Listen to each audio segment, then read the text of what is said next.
A very good morning to all. Myself Poonam is Assistant Professor of Pharmacology. First of all, wish you very happy Diwali from our channel Pharmadose. So in this lecture video, we will discuss about the functioning of a cell and transport across the cell membrane. It's our 8th lecture of human anatomy and physiology. We have discussed about the introduction part of cell organelles, cell history and different parts that include organelles, a cell. So let us start function of a cell. ठीक है, cell के अंदर different हमने organelles पढ़े थे, that is mitochondria, lysosome, Golgi complex, DNA, ribonucleic RNA और nucleic material. ठीक है, और prokaryotic cell and eukaryotic cell. ठीक है, we have already discussed and studied about them. So the function of a cell, first one is ingestion and assimilation. Ingestion and assimilation, इस word से हमें क्या मतलब है? फर्स्ट जो है ingestion and assimilation means outer cell, जो intracellular material है आउटसाइड से एक्स्ट्रासेलर एनवायरनमेंट से इंट्रासेलर के अंदर क्या करना, केमिकल्स को, प्रोडक्ट्स को, सब्सटेंसेस को इंग्लफ करना इनसाइड और उसको क्या करना, एक न्यू प्रोडक्ट की सिंथेसाइज करना, जैसे अमीनो एसिड से प्रोटीन्स का बनाना. ठीक है, वो क्या है? Ingestion and assimilation process. Next है ग्रोथ एंड रिपेयर. सेल क्या करती है? इन्वॉल्व होती है हमारी बॉडी की ग्रोथ एंड रिपेयर के अंदर भी. जैसे ही हमें कोई इंजरी होती है, हमारा कोई पार्ट बेसिकली क्या हो जाता है, कट होता है, तो सेल क्या करती है? रिवर्सिबली उसको ठीक करने की कोशिश करती है, उस इंजरी को क्या करने की कोशिश करती है? रिकवर करने की कोशिश करती है. रिवर्सिबल होती है, इरिवर्सिबल होती है. रिवर्सिबली जो वापिस से ठीक हो जाती है, रिवर्सिबल कम हो जाती है. इरिवर्सिबली डिजीज या इंजरी दैट वी कांट या सेल कांट रिकवर. ठीक है, that cell ultimate cell dying. तो क्या है? Repair and growth. सेल का साइज, प्रोटोप्लाज्म, जब न्यू सेल बनती है, प्रोटोप्लाज्म की सिंथेसाइज होती है, उसके अंदर भी सेल रोल प्ले करती है. नंबर ऑफ सेल जब डिवाइड होने से बढ़ते हैं, उससे क्या होती है? सेल की ग्रोथ होगी, साइज बढ़ेगा प्रोटोप्लाज्म का, न्यू प्रोटोप्लाज्म सिंथेसाइज होगा और जो वॉर्न आउट है, जब हमें इंजरी हुई है, उसको भी वो रिपेयर करने में हेल्प करती है. नेक्स्ट वन है मेटाबॉलिज्म. मेटाबॉलिज्म प्रोसेस क्या है? बायो ट्रांसफॉर्मेशन की प्रोसेस है, जिसमें क्या है? केमिकली चेंज होते हैं हमारी बॉडी के अंदर, कुछ केमिकल चेंजेस, उनको हमने बोला है metabolism. That is of two type, anabolism and catabolism. Anabolism and catabolism. Zoom out this, metabolism is anabolism and catabolism. Anabolism is making of a new substance from the small unit. For example, synthesis of a protein molecule from amino acids. And catabolism is an opposite of anabolism. Means catabolism, breakdown of something. Anabolism is making up of something.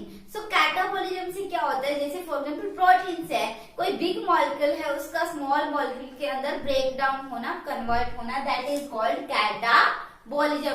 So cell also take role play in anabolism and catabolism. That is basically metabolism process.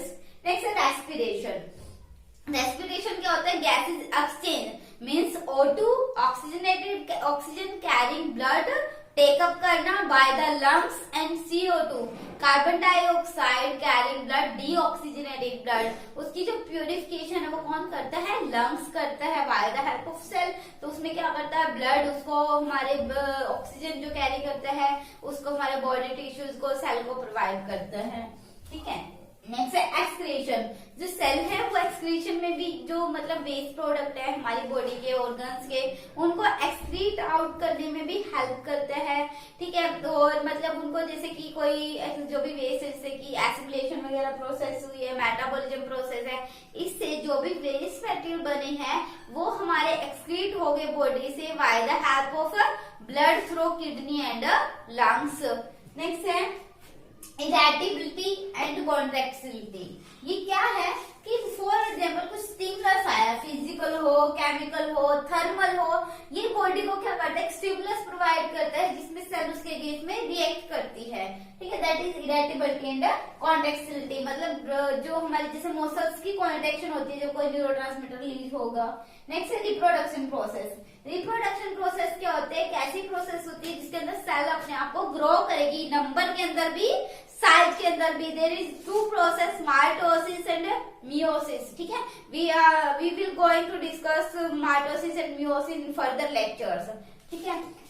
Next one is that is function of a cell, ठीक है। 7 different type के functions थे एक cell के। अब हम discuss करेंगे various processes of transport across the plasma membrane, कि एक प्लाज्मा मेम्ब्रेन एक सेल के अंदर जो आयंस है, मॉलिक्यूल्स है, सब्सटेंसेस है, न्यूरोट्रांसमीटर है, अमीनो एसिड्स है, प्रोटीन्स है, ये कैसे ट्रांसपोर्ट करेंगे एक मेम्ब्रेन के थ्रू, एक सेल के थ्रू, वो वेरियस प्रोसेसेस है जिसको हम अभी डिस्कस करेंगे। So material transport process can be classified as active और passive. Material transport process can be classified as active or passive depending upon whether they require cellular energy। कि जो transport है membrane का उसको हमने क्लासिफाई किया है एक्टिव और पैसिव में, किस बेस पे कि कब उसको एनर्जी की रिक्वायरमेंट है ट्रांसपोर्ट के लिए या नहीं है, whether it require energy or not, so it is classified into active or passive। देखो first one is passive process that do not require energy is called passive process. याद रखना, passive processes are those processes that don't require any energy for the transport. So in case of passive process substances move down its concentration gradient across membrane due to kinetic energy. So passive process में role play करती है kinetic energy, ठीक है। क्या है, substances है वो move down करते हैं कंसंट्रेशन ग्रेडियंट के अगेंस्ट में, किसके अगेंस्ट में, कंसंट्रेशन ग्रेडियंट में across the membrane due to kinetic energy, that is passive process. Next is active process. Active process means active होना, एनर्जी होना, require cellular energy. ATP form में हम बोलते हैं ना, दिस इज मतलब किसी भी बंदे को बोलेंगे एक्टिव है, बहुत ज्यादा काम करने में, मीन्स उसके पास एनर्जी है वो काम करने के लिए। तो याद रखना, जिसके पास एनर्जी होगी वो एक्टिव प्रोसेस होगी। तो active process require cellular energy of ATP to drive the substance against the concentration gradient और इलेक्ट्रिकल ग्रेडियंट। सो बेसिकली हमने बोला कि मेटेरियल का ट्रांसपोर्ट दो प्रोसेस से होगा, एक्टिव और पैसिव। फर्दर इन प्रोसेस को जो ट्रांसपोर्ट है इनको हम फर्दर 3 टाइप में डिवाइड करते हैं। First one is kinetic energy. Zoom out this kinetic energy that is divided into diffusion and osmosis. Let by discuss one by one. Diffusion and osmosis. Next है transporter protein by the help of a transport, क्या है, transport of material across the plasma membrane by kinetic energy that is divided into 2, diffusion and osmosis. Another is transport by proteins, transporter proteins, that is facilitated diffusion and active transport. Third one is transport in vesicles, ठीक है, transport by vesicles, that is endocytosis, phagocytosis, transcytosis, pinocytosis, ठीक है। Let us discuss one by one individually processes. Next हम discuss करते हैं kinetic energy transport के बारे में। हमने अभी देखा था कि ट्रांसपोर्ट बेसिकली 3 टाइप्स का है, kinetic energy by the transporter proteins and third one is by vesicles. So हम first discuss करते हैं kinetic energy transport that is classified into diffusion and osmosis. So first process is diffusion. Diffusion क्या होता है, एक substance का diffuse होना, ठीक है, कहाँ से, डाउन या against the concentration gradient until it reaches equilibrium. Means concentration gradient के अगेंस्ट में एक सब्सटेंस का एक मेम्ब्रेन के थ्रू डिफ्यूज होना until equilibrium is attain. For example ये मैं आपको एक वैसी ऑस्मोसिस का एग्जाम्पल है, बट मैं आपको इसमें डिफ्यूजन समझाती हूँ कैसे होगा डिफ्यूजन। अगर ये मेम्ब्रेन नॉर्मल है, सेमी परमेबल मेम्ब्रेन नहीं है, कोई नॉर्मल मेम्ब्रेन है, दोनों साइड पे आपके क्या है, सॉल्यूट एंड सॉल्वेंट है। इस साइड पे अगर आपके सॉल्यूट की कंसंट्रेशन ज्यादा है कंपेयर टू अनदर साइड, तो दोनों का क्या होगा, यहाँ से डिफ्यूज होगा हमारे जो भी मॉलिक्यूल है, सॉल्यूट के मॉलिक्यूल है, अनदर साइड पे अनटिल बोथ साइड में इक्विलिब्रियम अटेन ना हो। ठीक है, सो अब हम डिस्कस करते हैं डिफ्यूजन को। डिफ्यूजन भी फर्दर कितने टाइप्स का होता है, इस डायग्राम के थ्रू आप समझेंगे इसको। डिफ्यूजन को देखो, फर्स्ट है डिफ्यूज, ये हम मैंने ना मेम्ब्रेन स्ट्रक्चर बनाया हुआ है, ये क्या है, लिपिड बाइलेयर है, प्लाज्मा मेम्ब्रेन का स्ट्रक्चर है। इसके अंदर ये जो मैंने चैनल बनाए हैं ये है चैनल्स, जो मतलब आयन चैनल प्रेजेंट होते हैं प्लाज्मा मेम्ब्रेन के अंदर। पोटेशियम है, कैल्शियम है, क्लोराइड है, सोडियम, इसको जूम आउट करेंगे हम। ठीक है, क्या डिफ्यूजन थ्रू आयन चैनल सही है। सेकेंड है फैसिलिटेटेड डिफ्यूजन, जिसमें ग्लूकोज के मॉलिक्यूल है, अमीनो एसिड मॉलिक्यूल्स है, जो बड़े बड़े मॉलिक्यूल्स है उनकी डिफ्यूजन होती है। तो देखो क्या है, ये प्लाज्मा मेम्ब्रेन का स्ट्रक्चर है। फर्स्ट मैंने लिखा हुआ diffusion through lipid bilayer. Lipid bilayer के थ्रू में किसका डिफ्यूजन होना, किसका, मॉलिक्यूल्स का, सब्सटेंसेस का against the concentration gradient until it reaches equilibrium. ठीक है, इसके अंदर एग्जांपल है ऑक्सीजन मॉलिक्यूल, कार्बन डाइऑक्साइड के molecule, N2, zoom out this fatty acids, ये मॉलिक्यूल्स है, ये सारे क्या होते हैं, डिफ्यूज आउट होते हैं through the lipid bilayer against the concentration gradient until it reaches equilibrium. ठीक है, नेक्स्ट है डिफ्यूजन थ्रू आयन चैनल। ये हमारे पास मेम्ब्रेन में आयन चैनल प्रेजेंट है, इनके थ्रू भी डिफ्यूजन होता है अगेंस्ट कंसंट्रेशन ग्रेडियंट, सॉरी, जैसे पोटेशियम है, क्लोराइड है, सोडियम है, कैल्शियम है, ये प्लाज्मा मेम्ब्रेन के अंदर प्रेजेंट है। इन आयंस की ओपनिंग और क्लोजिंग से क्या होता है, इन आयंस का extracellular to intracellular movement होता है। ये एक्स्ट्रा सेलर है हमारी सेल का, सेल के आउटसाइड का एक्स्ट्रा सेलुलर पार्ट है, और ये इंट्रा सेलुलर है। ठीक है, नेक्स्ट है फैसिलिटेटेड डिफ्यूजन। ये भी पैसिव डिफ्यूजन है, that don't require any energy in form of ATP. So glucose molecule, large molecule, amino acid molecule way transport होते हैं थ्रू फैसिलिटेटेड डिफ्यूजन। नेक्स्ट है ऑस्मोसिस। ऑस्मोसिस और डिफ्यूजन में little bit difference है, same चीज है। Osmosis हम water molecule के ट्रांसपोर्ट के लिए यूज करते हैं, और डिफ्यूजन कोई भी सॉलिड मॉलिक्यूल हो सकते हैं। अब क्या है, it is defined as the movement of water molecule from a higher concentration to a lower concentration through a semi permeable membrane. मतलब सिलेक्टिव होती है मेम्ब्रेन हमारी, सिलेक्टिवली परमिएबल मेम्ब्रेन। देखो, it is defined as movement of water molecules across a selectively permeable membrane from a higher concentration of water to lower concentration, जिसे हम diagram के through explain करते हैं। देखो, अभी क्या मैंने वाटर के मॉलिक्यूल एंड कुछ सॉल्यूट है, ठीक है। अब क्या है, ये सेमी परमेबल मैंने मेम्ब्रेन ली हुई है। अब जो वाटर के मॉलिक्यूल है, स्मॉल वाटर मॉलिक्यूल है, ये डिफ्यूज हो गए through a semi permeable membrane from higher concentration of water to lower concentration of a water, that is osmosis. Next हम डिस्कस करते हैं वेरियस प्रोसेस, ऑस्मोसिस क्या क्या होता है, फर्दर कहाँ ऑस्मोसिस का यूज होता है। अब हम इसको डिस्कस करते हैं। नेक्स्ट हम डिस्कस करते हैं ऑस्मोसिस के ही फर्दर प्रोसेसेस को, endo osmosis and exo osmosis. Endo से हमें नाम से ही पता चल रहा है, एंडो होता है इनसाइड, एक्सो होता है आउटसाइड। अब क्या होता है, देखो, when water move into a body or cell by osmosis, that is called endo-osmosis, and cell में बर्फ फॉर एग्जाम्पल ये सेल है, ठीक है। तो इसमें हम वाटर इनसाइड मूव करेगा तो ये सेल क्या होगी, सेल होगी। जैसे हम क्या करते हैं, रात को चने भिगो के रख देते हैं, है ना, काफी टाइम, तो वो क्या, बादाम रख दिए भिगो के, वो सुबह हमें क्या मिलते हैं, बड़े मिलते हैं साइज में, किसमिस भी। तो वो किस प्रोसेस से होते हैं, एंडो ऑस्मोसिस प्रोसेस होती है। कि उसके अंदर क्या होता है कि जो हमारे हाइपरटोनिक, हाइपोटोनिक, ये भी इसके अंदर वो करते हैं, रोल प्ले करते हैं, उसको डिस्कस करेंगे हम। क्या होता है कि वाटर की जो मूवमेंट है, देखो वाटर मूव करेगा एक सेल के अंदर ऑस्मोसिस के थ्रू, तो इसलिए वो क्या होती है, सेल स्वेल करेगी, उसका साइज बढ़ेगा और सेल क्या हो सकती है, बर्स्ट मतलब फट सकती है।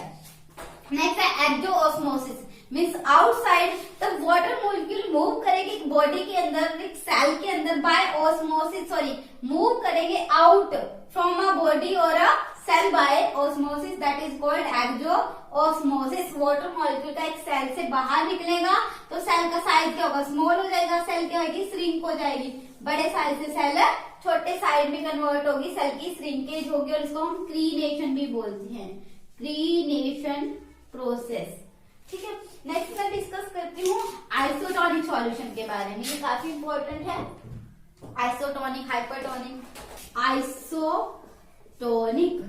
आइसोटोनिक सॉल्यूशन क्या होता है, हाइपरटोनिक क्या होता है, हाइपोटोनिक क्या होता है, हम इसके बारे में डिस्कस करते हैं। फॉर एग्जाम्पल मैंने एक बीकर लिया, ठीक है, अब इसके अंदर मैंने सेल रख दी आरबीसी सेल, ठीक है। अब मुझे नहीं पता कि मैंने इसमें क्या सॉल्यूशन लिया हुआ है, इसमें मैंने कैसी सेल रख दी, मेरी आरबीसी रेड ब्लड सेल्स रख दी। आइसोटोनिक में कौन सी रख दी, RBC cell, red blood cell रख दी। अब ये जो आरबीसी सेल है, इसके अंदर मेरी सॉल्यूशन के अंदर क्या करती है, अपनी normal shape and size, normal shape and size maintain रखती है। मैंने बोला कि मैंने एक बीकर में कुछ सॉल्यूशन डाला हुआ है और उसमें मैंने आरबीसी सेल रख दी है प्रिजर्व करने के लिए। अब वो जो आरबीसी का जो ओरिजिनल शेप थी, जो स्ट्रक्चर था, जो ठीक है साइज था, वो एज इट इज है, ठीक है, अभी भी प्रिजर्व में। तो मतलब जो मेरा सॉल्यूशन है वो कैसा होगा, उसको बोलेंगे हम isotonic solution that retain shape, actual shape, size of a cell. अब क्या है आइसोटोनिक, हम कैसे बोलेंगे कि क्यों इसकी normal shape and size maintain रही है आइसोटोनिक के अंदर, because concentration of solute is same in the cell. जो हमारी सेल है आरबीसी, इसके अंदर जो सॉल्यूट की कंसेंट्रेशन है वो है same in the cell as compare to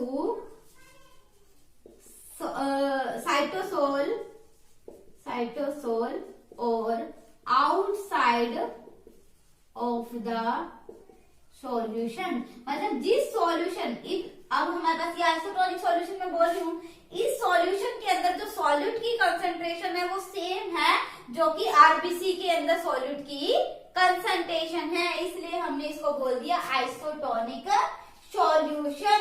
इसका मतलब क्या है, solute concentration inside the cell और साइटोसोल इज सेम, ठीक है, कैसे, is same as compare to outside of the solution.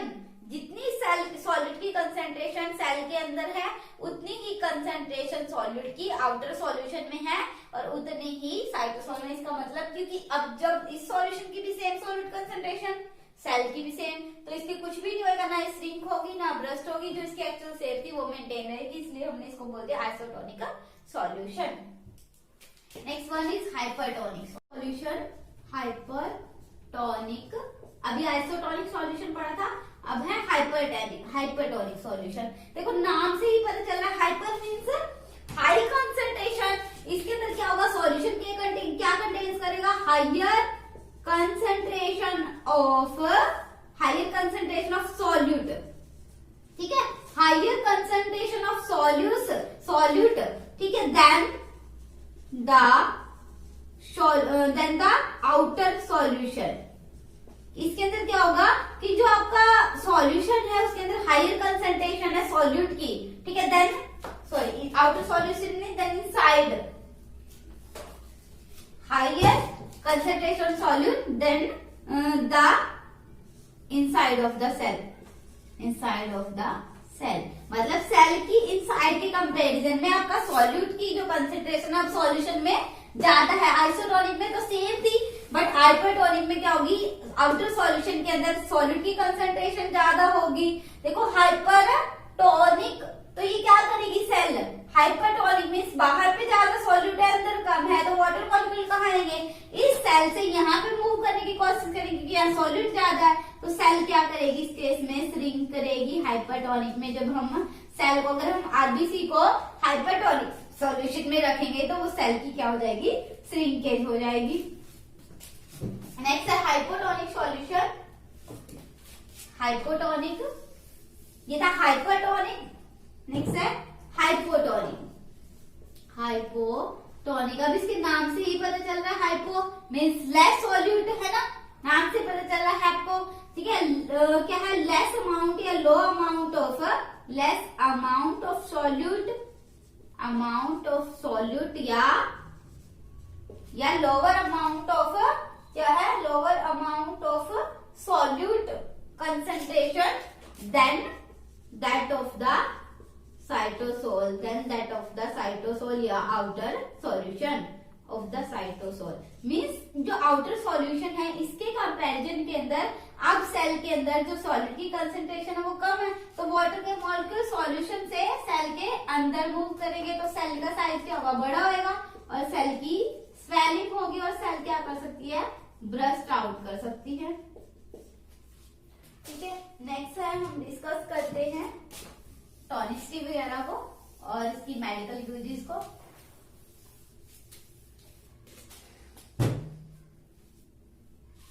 Next हम डिस्कस करते हैं टॉनिसिटी को।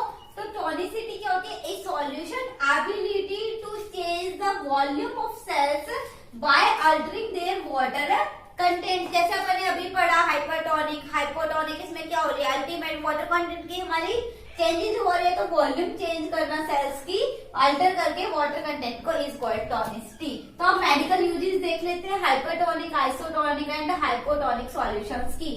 तो हमें जो ऑलमोस्ट सेल्स है वो आइसोटोनिक में प्रिजर्व करनी होती है। अगर हम हाइपरटोनिक या हाइपोटोनिक सॉल्यूशन यूज करेंगे तो सेल श्रिंक हो सकती है या ब्रस्ट आउट हो सकती है। तो आइसोटोनिक सेलाइन सॉल्यूशन होता है 0.9% NaCl, ये जीपैट के लिए, नाइपर के लिए, गवर्नमेंट फार्मेसी एग्जाम के लिए इंपॉर्टेंट है। D5W dextrose 5% in water, this is also a saline solution, isotonic solution sorry। Hypertonic, ऐसे हमें पता हाइपरटोनिक में क्या होता है, सॉलिड की कंसेंट्रेशन ज्यादा होती है, सेल की श्रिंकेज होती है, तो इसको हम मैनिटोल को यूज करते हैं सेरेब्रल एडेमा के ट्रीटमेंट में। एडेमा होता है जहाँ पे सिस्टमिक टिश्यू फ्लूइड का एक्यूमुलेशन होता है, तो ये सेल श्रिंकेज करता है, मतलब फ्लूइड को बाहर निकालने में हेल्प करेगा। नेक्स्ट है हाइपोटोनिक, ये डिहाइड्रेटेड, डी क्या करेगी, सेल की स्वेलिंग करता है। डिहाइड्रेटेड पेशेंट में जिनमें वाटर का लेवल कम हुआ उनके अंदर हम यूज करते हैं हाइपोटोनिक सॉल्यूशन, वाटर का, ड्रिंक्स का, ग्लूकोज वगैरह का। ठीक है, तो हम नेक्स्ट डिस्कस करते हैं। हमने next transport bye transporter protein discuss कर रहे हैं, जिसमें हमने दो पढ़े थे, facilitated diffusion and active transport. Facilitated diffusion carrier molecule की हेल्प से हम पहले देख चुके हैं फैसिलिटेटेड डिफ्यूजन क्या होता है, तो अब हम डिस्कस करते हैं एक्टिव ट्रांसपोर्ट को। एक्टिव का मतलब इसमें एनर्जी का यूज होगा in the form of ATP, और ट्रांसपोर्टर प्रोटीन की हेल्प से मॉलिक्यूल या substance polar molecule against the concentration gradient move करेंगे। तो हम डायग्राम के थ्रू समझते हैं। अब देखो इसमें तीन पाथवे है, यूनिपोर्ट, सिंपोर्ट एंड एंटीपोर्ट। यूनिपोर्ट मतलब एक साइड, जैसे ये आउटर सरफेस है प्लाज्मा मेम्ब्रेन का, ये इनर सरफेस है।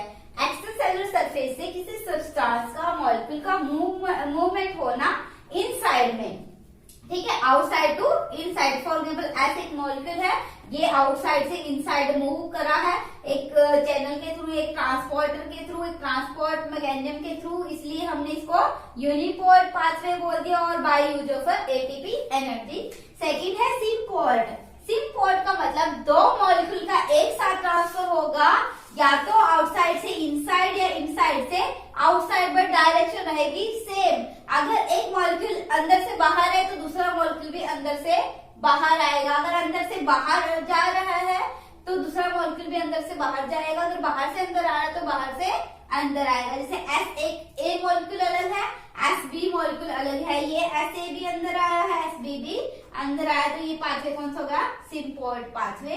नेक्स्ट है एंटीपोर्ट। एंटीपोर्ट मतलब अपोजिट, अगर एक अंदर आया तो दूसरा उसके केस में बाहर जाएगा, ऐसे अंदर आया है, ऐसे एस बी बाहर गया है। अगर हम इस पे सोडियम रखें, कि जैसे सोडियम है, सोडियम हमारा अंदर आया है किसके साथ, एच पॉजिटिव आयन के साथ, तो एच पॉजिटिव। यहाँ पे अगर हमारा सोडियम अंदर आया है और पोटेशियम बाहर गया है, ये क्या है हमारा पाथवे है, यूनिपोर्ट, सिम्पोर्ट, एंटीपोर्ट। स्क्रीनशॉट ले सकते हो आप इसका। नेक्स्ट हम डिस्कस करते हैं ट्रांसपोर्ट इन वेसिकल। थर्ड जो हमारा पाथवे है ट्रांसपोर्ट का, वो है by the help of vesicles. It is movement of cell into और आउट ऑफ इस सेल इन वेसिकल्स। वेसिकल्स क्या होते हैं, pocket like structure that bud from the plasma membrane and it also require energy. ठीक है, plasma membrane में से ही एक एसिड सी प्लाज्मा मेम्ब्रेन है, इसमें से एक पॉकेट लाइक स्ट्रक्चर बना है जिसको हमने क्या बोला है, वेसिकल बोला है। और इसके अंदर ये क्या करते हैं, हमारी जो भी सेल के मॉलिक्यूल है उनका ट्रांसपोर्ट होगा, सब्सटेंसेस वगैरह का। फर्स्ट प्रोसेस है एंडोसाइटोसिस, सेकंड है इसी की exocytosis and third one is transcytosis. Endo नाम से ही पता चल रहा है, मतलब कोई भी सब्सटेंस का मूव कहाँ होगा, सेल के इनसाइड इन वेसिकल्स। इसमें दो प्रोसेस है, फैगोसाइटोसिस एंड पिनोसाइटोसिस। फैगोसाइटोसिस होती है सॉलिड मटेरियल का इनटेक करना into the cell vesicles. Cell eating भी बोलते हैं फैगोसाइटोसिस को, क्योंकि सॉलिड मटेरियल जैसे बैक्टीरिया है, वायरस है, उनको इनग्लफ करती है। पिनोसाइटोसिस को सेल ड्रिंकिंग भी बोलते हैं, ये लिक्विड मटेरियल को क्या करती है, इनग्लफ करती है, ड्रिंक करती है इसको, इसलिए इसको सेल ड्रिंकिंग बोलते हैं इनटू द वेसिकल। नेक्स्ट है एक्सो। एक्सो का मतलब होता है ब्रस्ट आउट करना, बाहर निकालना सब्सटेंसेस का outside of cell movement. For example neurotransmitter है, हार्मोन्स है, डाइजेस्टिव एंजाइम्स है, वो ब्रस्ट आउट होते हैं by the exocytosis process. Next one is transcytosis, movement of substance through a cell as a result of endocytosis on one side and exocytosis on another side. मतलब ये plasma membrane है, यहाँ से तो क्या हुआ, सेल का मूवमेंट हुआ इनसाइड, मतलब एंडोसाइटोसिस होगी। अब यहाँ से सेल लेने के बाद इसने यहाँ पे क्या कर दिया, इंटरसेल में ड्रॉप आउट कर दिया, तो इसको क्या बोल दिया, एक्सोसाइटोसिस। इसको बोलते हैं ट्रांससाइटोसिस। कि दोनों प्रोसेस जब एक साथ रोल प्ले करेगी, for example antibodies against endothelial cells. ठीक है, तो ये हमारा क्या था, ट्रांसपोर्ट था मेम्ब्रेन का। ठीक है, और इसके बाद स्क्रीनशॉट भी ले सकते हो, you can take screenshot of it. ये कंप्लीट हो गया आपका processing transport across the plasma membrane. ठीक है, अगर आपको वीडियो पसंद आई तो प्लीज लाइक करें, चैनल को सब्सक्राइब करें, अपने फ्रेंड्स के साथ शेयर करें ज्यादा से ज्यादा, और बेल आइकन को प्रेस करें ताकि आने वाली वीडियोस की नोटिफिकेशन आपको मिल सके। Have a great day, thank you.